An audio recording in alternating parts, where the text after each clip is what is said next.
우리가 이 세상에 태어날 때 우리들은 조상들이 만들어 둔 세상에 태어납니다. 이 우리들의 선배들이 만든 세상에 태어나서 그들의 보호를 받고 성장을 하죠. 그리고 우리들의 조상들이 희생 속에서 이룩한 지식을 습득해서 살아갑니다.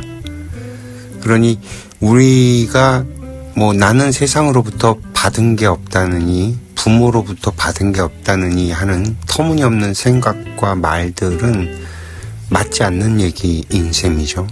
일단 부모로부터 이 육신을 물려받았으니까 내가 이 세상에 존재할 수 있는 것이죠. 그 부모로부터 받아야 할 가장 기본적인 것은 받은 셈입니다. 거기에 더해서 받는 것들은 일종의 덤 같은 거예요. 동물을 한번 생각해봐요. 동물들은 태어나서 자기가 걸을 수 있고 음식을 먹는 것들을 구할 수 있게 되면 독립을 하죠. 대부분. 인간만이 20몇 년 동안 부모의 품에서 성장을 해요. 덤이에요, 덤. 이 덤을 못 받았다고 원망하고 탓하는 것은 정말 이 자연의 어떤 순리라든지 이 세상 물정 모르는 소리입니다. 보통 요즘에 부모로부터 받은 트라우마가 있다고 방송에 나와서 이야기들을 하던데 이게 부모의 잘못인지 또 자신의 잘못인지는 더 깊이 따져봐야 될 거예요. 현재 이 세상 사람들이 만들어 놓은 논리, 요즘의 논리죠, 이것도. 한쪽이 일방적으로 잘못을 저지른 것처럼 우겨서 끌고 가는데 반면에 저 지구 반대편 쪽에서는요, 왜 태어나는지 이유도 모르는 채 태어나서 영양실조로 굶어 죽어가는 아이들이 있다는 것을 이야기하면 우리들이 얼마나 사치스러운 논리로 그 언어적인 유의를 부리는 것인지 여지없이 우리들의 논리들이 무너지게 됩니다. 아무튼 우리는 누군가 만들어 놓은 세상에 태어나서 그리고 누군가의 도움을 받고 성장을 합니다. 그리고 그 세상을 만드는데 우리는 아무런 노력을 한 게 없죠. 공이 없기 때문에 세상이 잘못되었다느니 어른들이 틀렸다느니 하는 주장을 필 권리 자체가 없습니다. 자랄 때는요, 그냥 주어지는 대로 받고 살아야만 하는 것이 자연의 규칙이에요.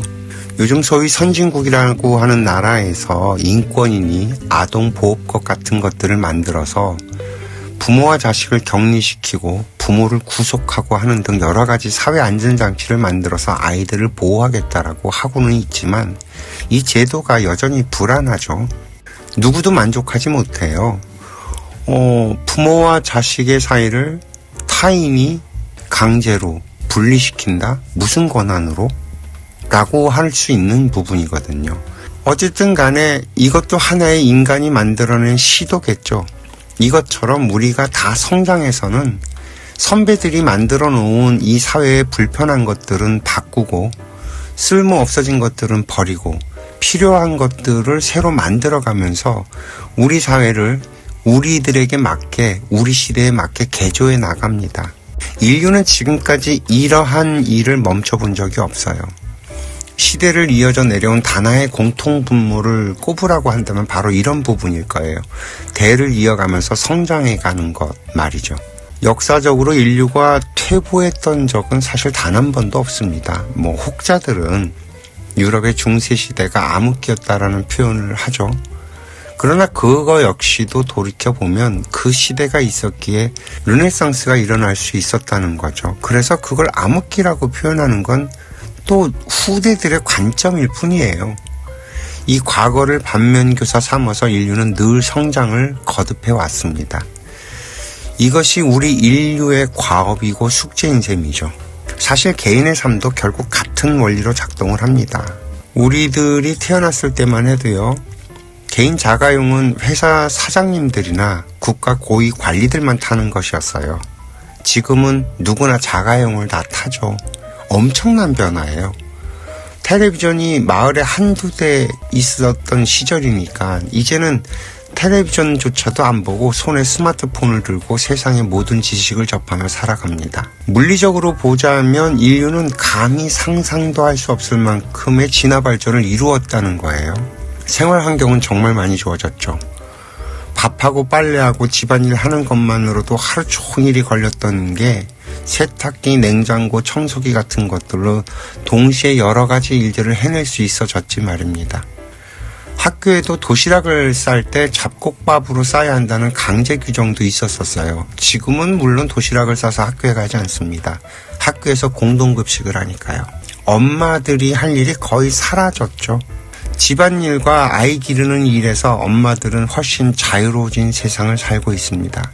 이렇게 모든 것들이 좋아졌다면 분명 우리들의 삶은 행복해야 할 텐데 이상하죠. 아이들은 더 이상 결혼을 하지 않으려고 하고요. 자식을 낳아 기르려고 하지도 않습니다. 분명히 예전보다 훨씬 좋은 조건, 좋은 환경인데도 말이죠. 참 이상한 나라에 살고 있다는 생각을 하게 됩니다. 그런데 그렇다고 해서 이것들이 아이들의 잘못이라고 말을 할 수가 없어요. 우리들이 아이들에게 보여준 아이들에게 가르친 것들이 아이들이 그런 생각을 하게 만들었다라는 거거든요. 우리가 우리의 아이들이 그런 생각을 하고 살아갈 수 있게 만들었기 때문에 저는 지금 이 아이들이 결혼도 출산도 안 하는 걸 너무 당연하게 생각해요. 나라도 그러겠다는 생각이 드니까요.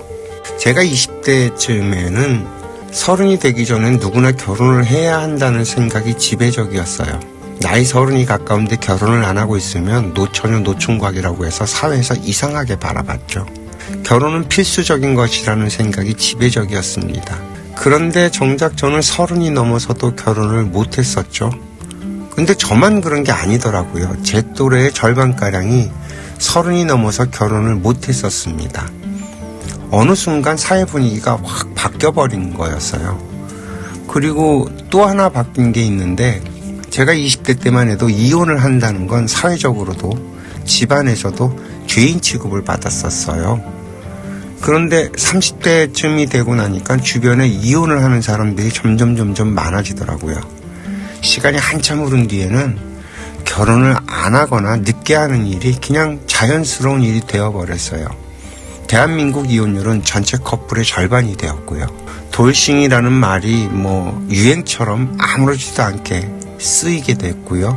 오히려 나 돌싱이야 이러면서 나 혼자 돼서 자유로우니까 이제 이런 표현들까지도 서스럼 없어졌죠. 그러나 이혼으로 한부모 가정이 된 집의 아이들은 어떤 생각을 하면서 자랄까요? 또 어느 날은 아버지가 바뀌었다고 내 성도 바뀌는 일을 경험하게 된다면 아이들은 무슨 생각을 하게 될까요? 다른 한편으로는 내 아이가 행복해지길 바라는 마음에 아이들을 끼고 삽니다. 아이들을 끼고 살다 보니 아이들은 독립이 늦어지죠. 부모 의존도가 너무 높아진 거예요. 부모와 편하게 살다가 결혼을 하려고 하니 막상 자신이 없겠죠. 또 부모로부터 받는 혜택들을 포기해야 하는 것들이 너무 많다 보니 차라리 결혼을 하지 않는 게 더 나은 선택지가 되기도 합니다. 이처럼 부모들의 싸움을 보고 자란 아이들, 그리고 결국 헤어짐을 선택한 부모를 보면서 결혼은 무덤이라는 생각이 들지는 않았을까요? 우리의 아이들이 볼 때 결혼과 출산은 결코 행복하지 않은 길로 보일 겁니다. 저 역시 요즘 시대에 태어나 총각이었다면 굳이 결혼을 선택하지 않았을 수도 있다는 생각을 하게 되거든요. 우리들은 분명히 과거에 불합리해 보이는 관념들을 깨고 살아가는 것까지는 저도 굉장히 긍정적으로 봐요. 우리 부모님 세대들이 갖고 있는 풍습과 관념들이 결코 행복해 보이지 않았으니까요.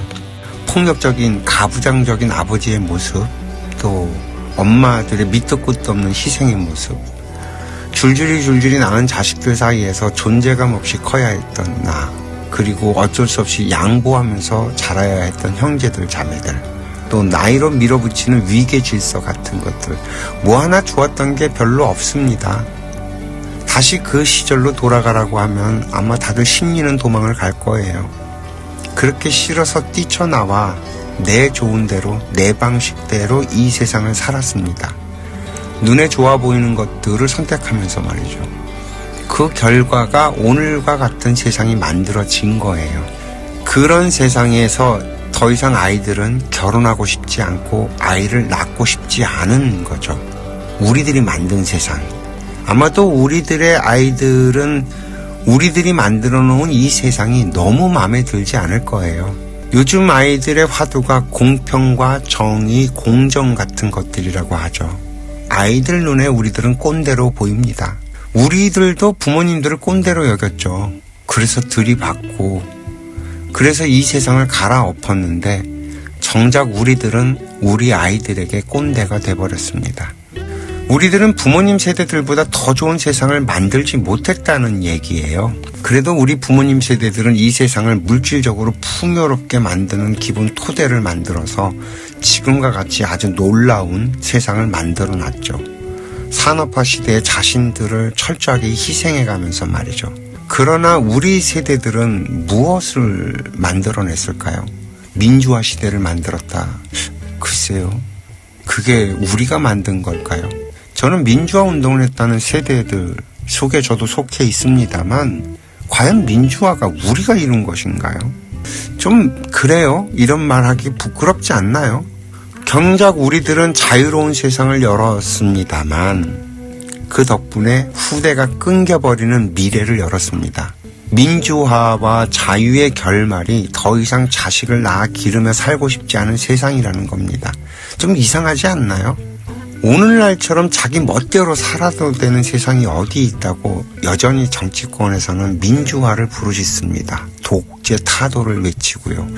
참 너무 뻔뻔하고 좀 웃겨요, 이런 얘기들이. 저는 우리 세대들이 한 일이 없다는 생각이 많습니다. 우리 시대들은 부모들이 만들어 놓은 토대 위에 우리들 스스로는 자유롭게 살았지만 정작 우리 후배들에게는 더 좋은 세상을 만들어주지 못하고 있다는 얘기를 하고 싶었던 거예요. 인류가 수천 년 동안 이어져 내려오면서 이루어왔던 다음 세대를 위해서 더 나은 세상을 만들어내는 그런 일들을 우리는 하지 못했습니다. 일전에 한번 이야기를 했듯이 우리나라 교육기본법 2장에 보면요. 교육의 목표를 홍익인간으로 하고 있습니다. 널리 인간을 이롭게 하라는 거죠. 그렇게 볼 때 우리 대한민국이라는 이 국호는 단순히 우리들만의 나라가 아닌 게 됩니다. 전 인류의 나라라는 뜻이 되죠. 전 인류가 크게 하나가 되는 나라. 어느 한 사람이나 어느 한 명의 지도자가 이끄는 나라가 아니라 전 인류가 모두 하나가 되는 만백성의 나라라는 뜻이 됩니다. 우리들은 그런 나라를 만들기 위해서 노력을 해왔다는 말이 되고요. 흔히 우리 민족을 배달의 민족이라고 하죠. 그 배달이라는 표현도 순 우리말일 텐데 이게 아마도 그 해가 뜨는 땅이라는 뜻일 거예요. 응달 양달할 때 쓰는 그 달자거든요. 배달에서 달이. 그래서 배달의 민족이라는 말은 태양이 장엄하게 떠오르는 땅에서 사는 민족이라는 뜻이 됩니다. 우리나라에서 전 세계를 아우르는 하나가 되는 사상이 나와서 전 인류를 비추고 다스려가는 그런 나라가 되었으면 좋겠다는 의미에서 이 대한민국이란 국호가 얼마나 큰 이름을 가진 것인지 한번 생각을 해봤습니다.